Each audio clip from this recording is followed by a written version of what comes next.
Assalamualaikum warahmatullahi wabarakatuh. Perkenalkan, nama saya Hamdani. Saya akan menjelaskan tentang SRS Sinibank. Apa itu Sinibank? Sinibank adalah Sistem Informasi Inventaris Barang untuk versi 1.0 dengan anggota kelompok saya sendiri Hamdani, kemudian Ria Nurati Ramdhani Rahmat, Salvianus Loy, dan Apri.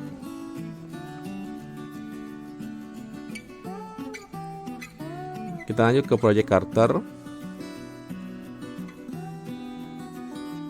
Nama proyeknya adalah Sistem Informasi Inventaris Barang.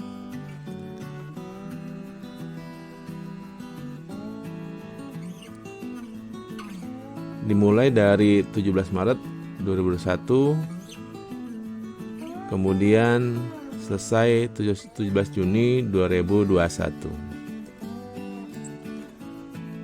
dengan Project Manager Hamdani.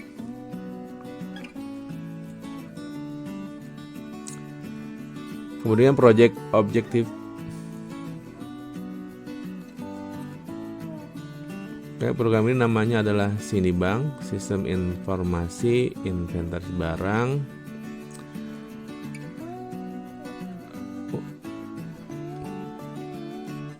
Nah, tujuan untuk membangun Sinibank ini antara lain adalah untuk mempercepat proses inventaris barang, sehingga penginputan atau pemasukan data pada inventaris barang lebih cepat. Kemudian untuk mempermudah track record penggunaan barang, sehingga dalam pencarian penggunaan barang bisa lebih cepat dalam pencariannya.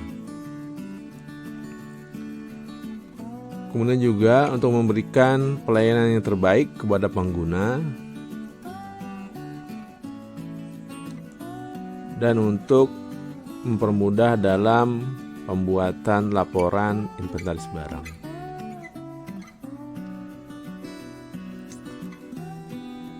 Nah, proyek ini dimulai dengan survei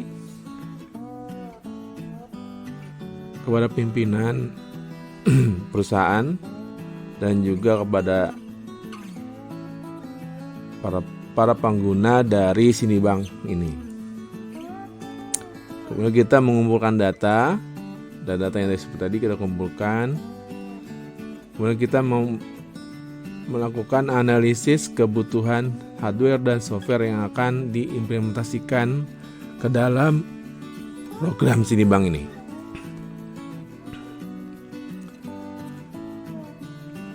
Selanjutnya kita akan merancang UML-nya, apa yang kita gunakan, terus apa saja.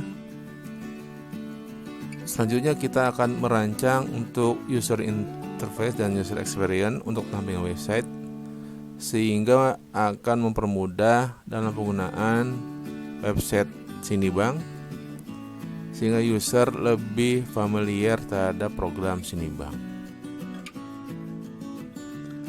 Kemudian kita akan baru membangun program Sinibank tersebut. Sinibank ini kita bangun dalam 3 bulan.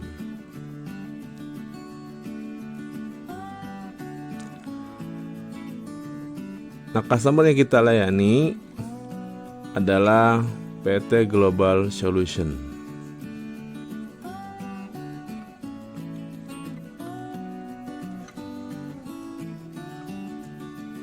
Nah, PT Global Solution ini bergerak dalam bidang transportasi, jasa transportasi. Kemudian semakin berkembangnya jasa transportasi pada PT Global Solution, maka akan berdampak pada aset perusahaan yang semakin bertambah. Aset Global Solution semakin bertambah, tetapi dalam penggunaan teknologinya masih menggunakan aplikasi perkantoran. Maka dari itu, PT Global Solution ingin membuat sebuah sistem aplikasi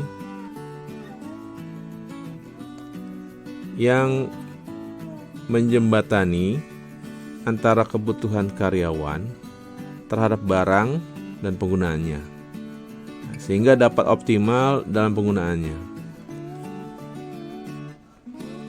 Pemimpin pun ingin dapat melihat laporan secara real time,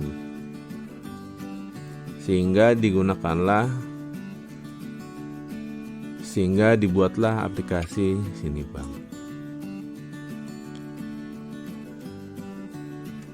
Tujuan pembuatan software Sinibank, sistem informasi inventaris barang,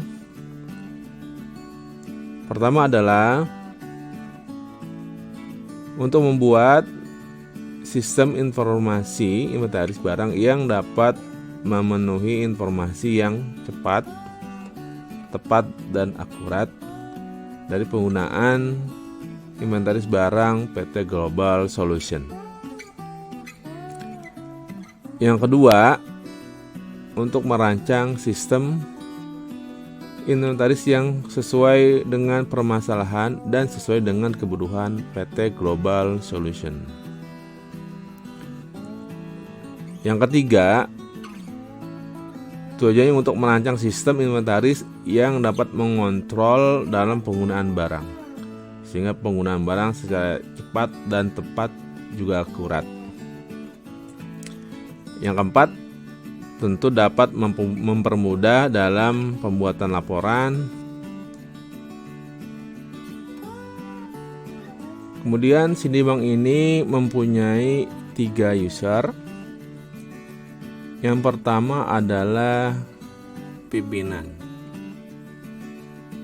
Pimpinan dengan status admin mempunyai hak akses melihat, menambah, mengubah, dan menghapus data inventaris atau laporan. Juga dapat menambah, mengubah, dan menghapus user. User kedua adalah kepala divisi, statusnya sebagai user. Kepala divisi dapat menginput permintaan saja dan mengubah permintaan yang belum disetujui. Kemudian user selanjutnya adalah user gudang dengan status super user. User ini mempunyai hak akses antara lain adalah menambah data masuk, kemudian menambah data keluar barang, melihat data inventaris, dan melihat laporan. Fitur-fitur pada aplikasi Sinibank antara lain adalah program ini menggunakan cloud server, sehingga PT Global Solution tidak membutuhkan ruangan dan perawatan untuk server, sehingga memperkecil biaya dalam perawatannya. Kemudian sistem ini dibangun berdasarkan aplikasi web, sehingga mudah dalam menggunakannya dan familiar terhadap pengguna. Dan fitur selanjutnya adalah program Sinibank ini bisa digunakan secara online, bisa digunakan di mana saja. Terima kasih. Selanjutnya rekan saya Salvianus Loy akan memaparkan tentang use case dan diagram activity. Perkenalkan, nama saya Salvianus Loy. Di sini saya akan melanjutkan presentasi kami, yaitu di bagian Functional Requirement Specification, di mana di sini ada beberapa bagian, yaitu pertama identifikasi aktor, di mana aktor yang terlibat di dalamnya yaitu adalah pemimpin, di mana pemimpin ini adalah yang menyetujui setiap permintaan, kemudian dapat mengubah data, menginput data, dan termasuk mengeluarkan atau menghapus user. Kemudian di sini ada juga yang kepala divisi, di mana untuk kepala divisi ini adalah melayani pemimpin atau pimpinan dalam permintaan barang atau masalah dalam permintaan barang. Kemudian di sini ada juga yang gudang atau super user, di mana di sini dalam pihak gudang atau super user ini adalah membantu pihak gudang dalam masalah permintaan barang. dari customer atau dari user. Kemudian di sini masuk identifikasi use case. Dalam software ini terdiri dalam beberapa use case, yaitu pertama adalah use case diagram, di mana dalam use case diagram ini adalah sistem informasi investasi.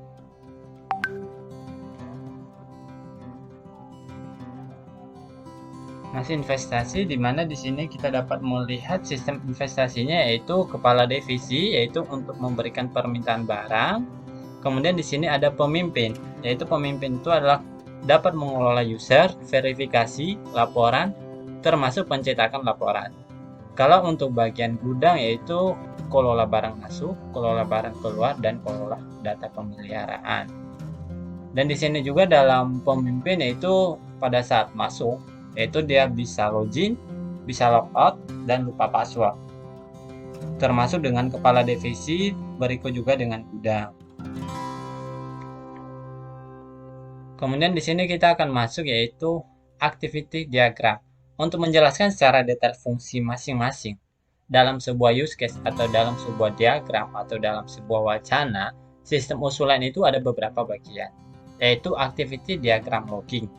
Udah pastinya dalam setiap pengguna itu akan ada memasuki user dan password. Dan di dalam pada saat memasuki user dan password, maka di situ akan ada yang namanya tombol login. Sehingga pada saat dia login, maka akan berhasil atau tidaknya akan ada notifikasi atau respon dari sistem tersebut, menampilkan halaman utama sistem dengan hak akses pengguna, sehingga dalam setiap akses tersebut pengguna bisa puas. Di sini yang selanjutnya adalah activity diagram pengelolaan permintaan barang.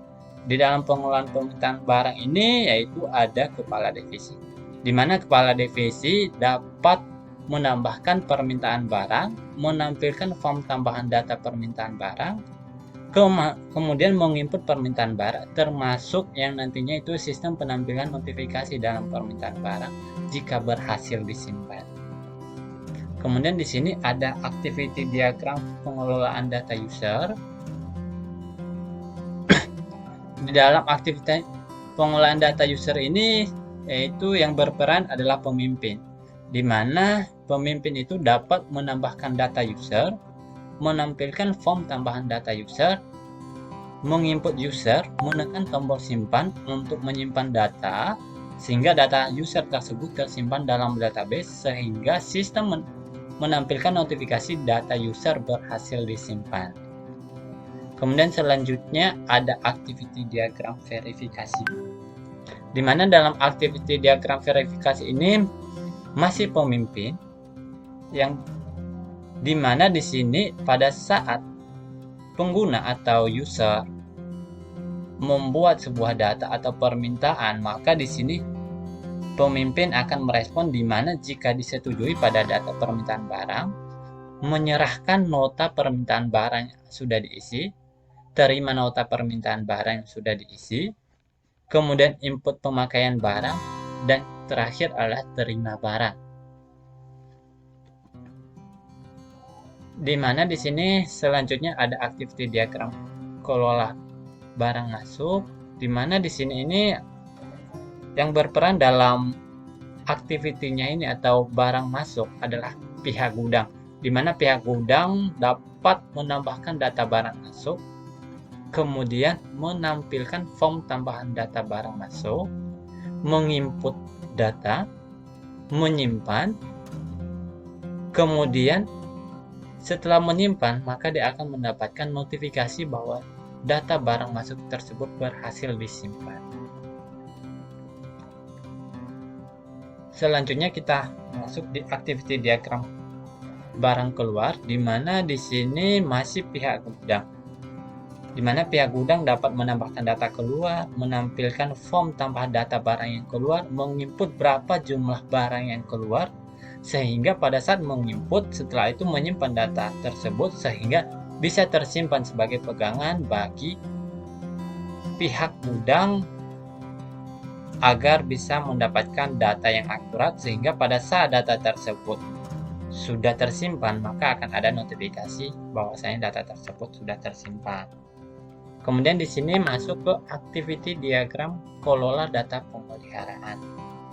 Di mana di sini ini pihak gudang dapat menambahkan data pemeliharaan barang, menampilkan form tambah data, menginput pemeliharaan barang, menekan tombol simpan, dan terakhir itu adalah data pemeliharaan barang tersimpan jika sudah disimpan oleh pihak gudang. Kemudian di sini masuk ke activity diagram laporan, di mana dalam activity diagram laporan ini masih dalam pihak gudang, di mana hampir sama dengan pemeliharaan, yaitu menentukan laporan yang diinginkan, dan di mana ini dari pihak gudang menentukan setiap laporan baik itu form penampilan form laporan, menentukan periode laporan atau tanggal, menampilkan laporan berdasarkan periode yang diinginkan sesuai dari laporan per bulan yang diminta oleh pemimpin, sehingga memiliki pegangan bagi perusahaan tersebut, di mana data-data yang tersimpan atau penjual atau barang yang keluar dalam tiap bulannya itu ada bukti dan hitungannya. Kemudian kita masuk ke bagian selanjutnya, ada quest diagram. Untuk menjelaskan detail fungsi masing-masing use case, itu kita dapat memiliki usulan diagram seperti berikut, yaitu pengguna.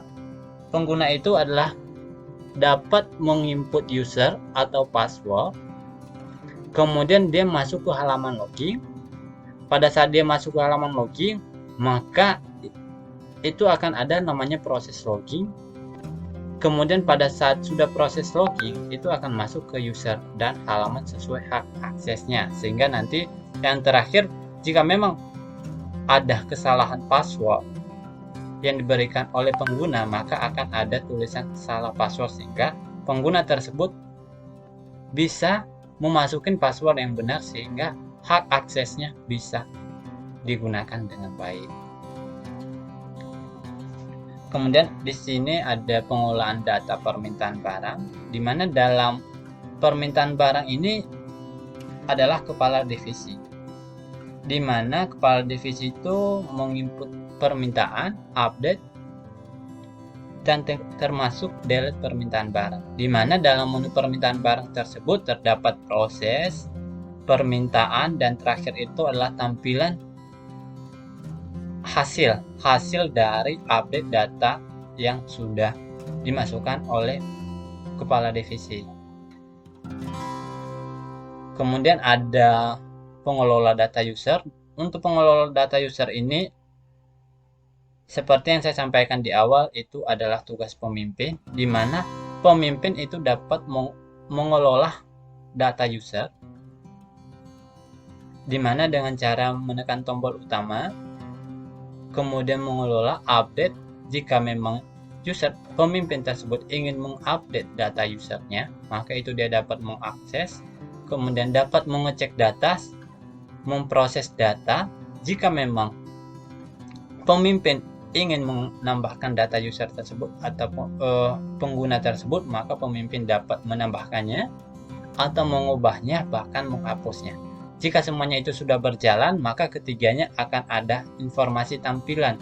Jika memang dihapus, maka ada tampilan berhasil dihapus. Ubah data, maka akan ada informasi berhasil mengubah data, termasuk menghapus datanya. Setelah itu di sini ada pengelolaan data verifikasi.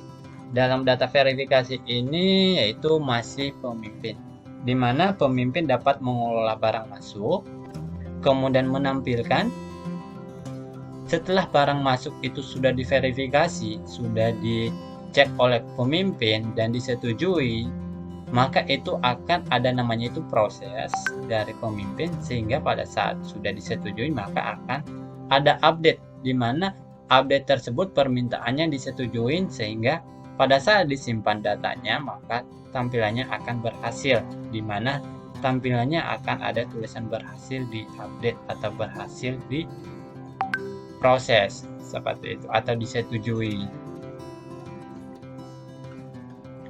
Kemudian di sini ada pengelolaan data verifikasi juga, yaitu dari bagian gudang. Itu dalam bagian gudang ini hampir sama dengan pihak pemimpin, namun di sini lebih ke mengecek data ulang, yaitu mereka mengecek benar-benar data itu yang akan keluar, data yang benar dibutuhkan atau dibeli oleh user atau pengguna, sehingga tidak ada kesalahan dalam pembelian atau pengiriman data atau penggunaan data atau sesuai dengan yang diinginkan oleh user atau pengguna. Dan di sini dia pihak gudang atau divisi gudang ini dapat menginput data, mengupdate datanya kembali, termasuk menghapus data kembali jika memang pengguna tersebut tidak jadi atau retur barangnya atau tidak membeli barangnya. Sehingga pada saat itu akan ada proses data. Setelah proses data maka akan ada tampilan. Jika memang dihapus maka tampilannya berhasil dihapus. Jika diupdate maka tampilannya akan berhasil diupdate. Kemudian di sini mengelola data barang keluar. Untuk mengelola data barang keluar ini yaitu dari bagian gudang, di mana bagian gudang dapat mengelola barang masuk, di mana dalam barang masuk tersebut otomatisnya ada update, ada delete juga, hampir sama dengan yang tadi. Namun di sini ini perbedaannya adalah barang yang akan dikeluarkan oleh pihak gudang tersebut, yaitu baik dikeluarkan secara sesuai dengan sistem yang dibutuhkan oleh pengguna atau yang telah dibeli oleh pengguna, sehingga barang tersebut ada update-nya terhadap perusahaan, sehingga pada hitungannya nanti untuk laporan masuk ke pemimpin itu sesuai data yang keluar. Kemudian di sini ada kelola data. Dalam pengelolaan data pemeliharaan ini itu masih ke pihak gudang, itu dapat melihat, mengecek sistem, di mana dalam pengecekan sistem ini adalah dapat mengecek barang, mengupdate, mengelola apa aja proses-prosesnya, dan jika semua data tersebut sudah sesuai maka akan ada tampilannya berhasil disimpan atau berhasil diupdate. Kemudian di sini akan masuk ke laporan. Dalam laporan ini yaitu dari pemimpin, di mana laporan ini adalah pemimpin dapat mengecek berapa saja yang sudah terjual, berapa saja barang yang sudah keluar, berapa saja barang yang pernah diretur, berapa saja barang yang tidak jadi dibeli oleh pelanggan, dan apa saja kendala-kendala dalam hal tersebut.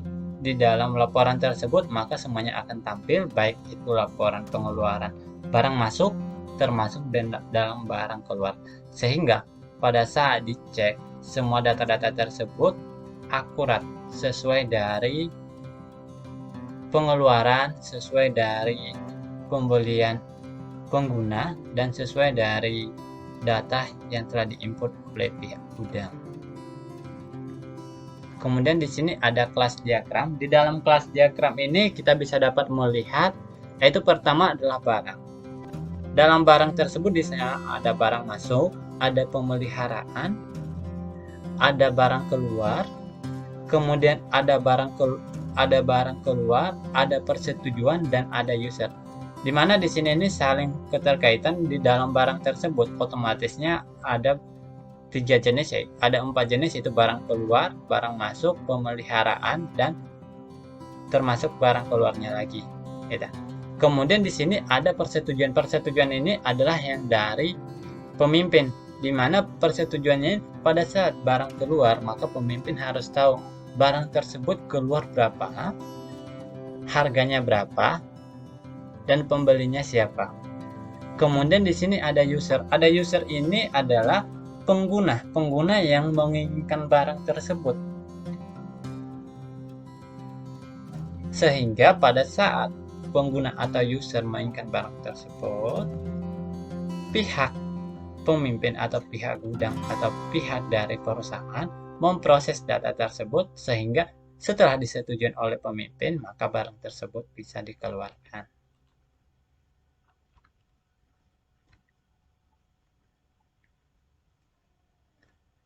Sekian dari saya, maka ini akan dilanjutkan.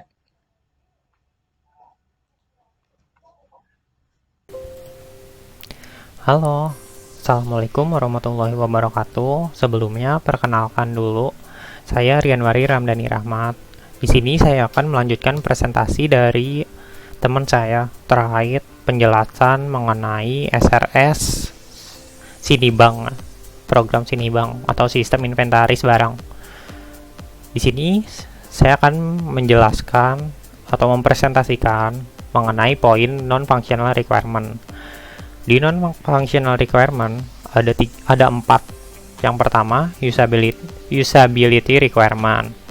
Lalu ada performance requirement, ada compatibility requirement, lalu yang terakhir security requirement.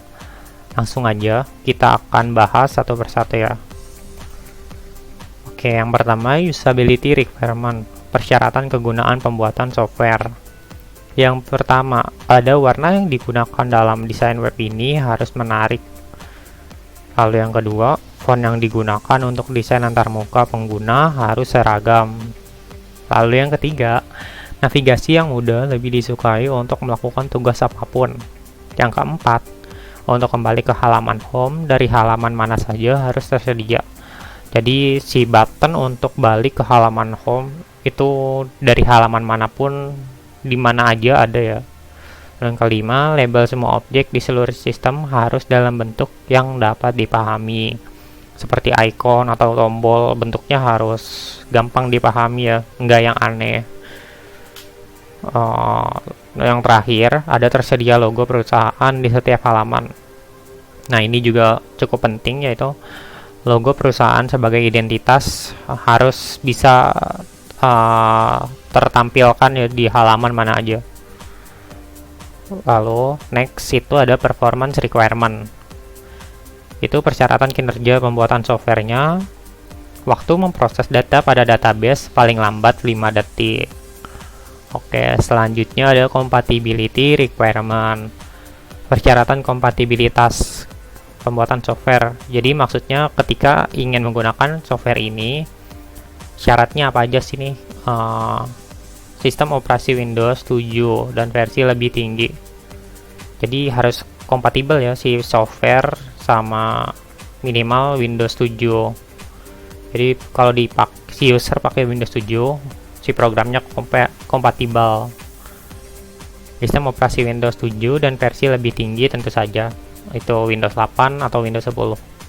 Lalu selanjutnya ada browsernya, itu Internet Explorer 6.0 dan versi yang lebih tinggi pastinya, atau versi terbaru Mozilla Firefox, Opera, dan Google Chrome.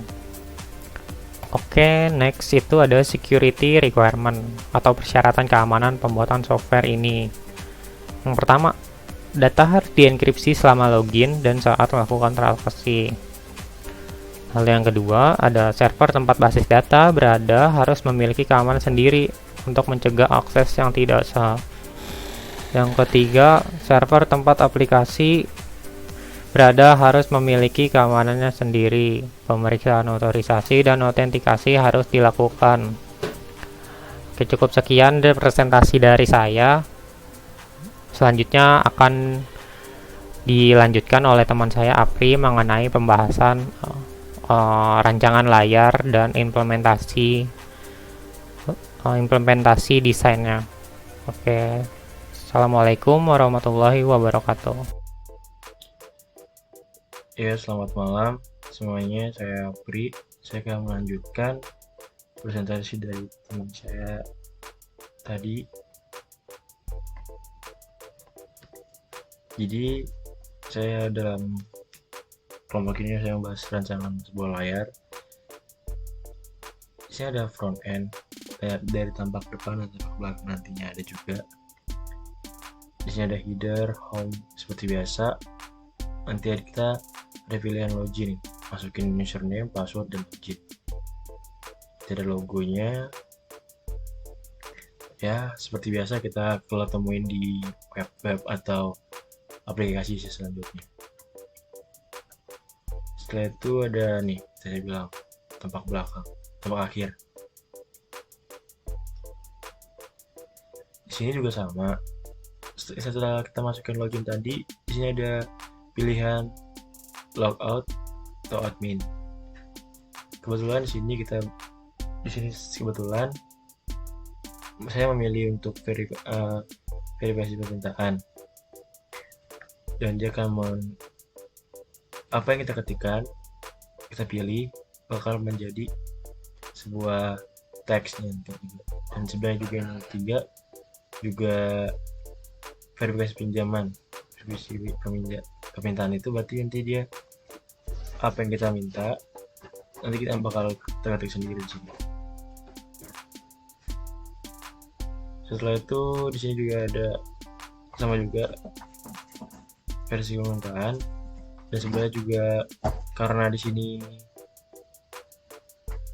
ingin menambahkan lagi dari yang sebelumnya, kita juga bisa nambahin di kelola user dan menambahkan.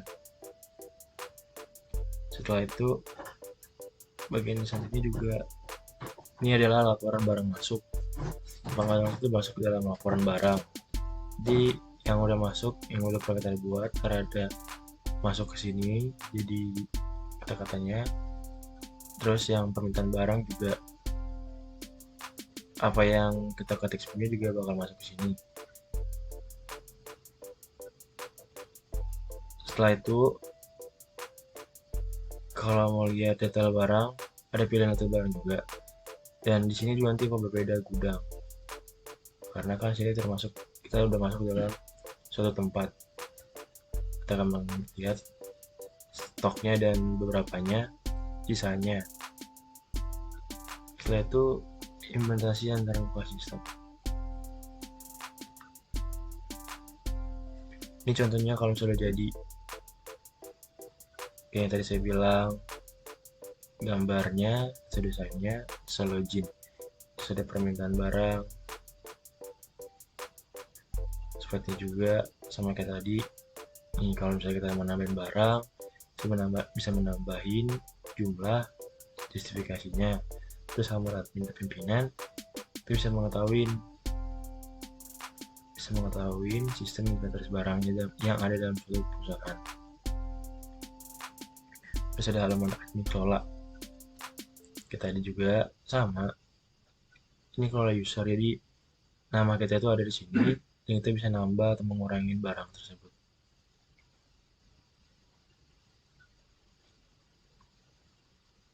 Sekian dari saya, terima kasih.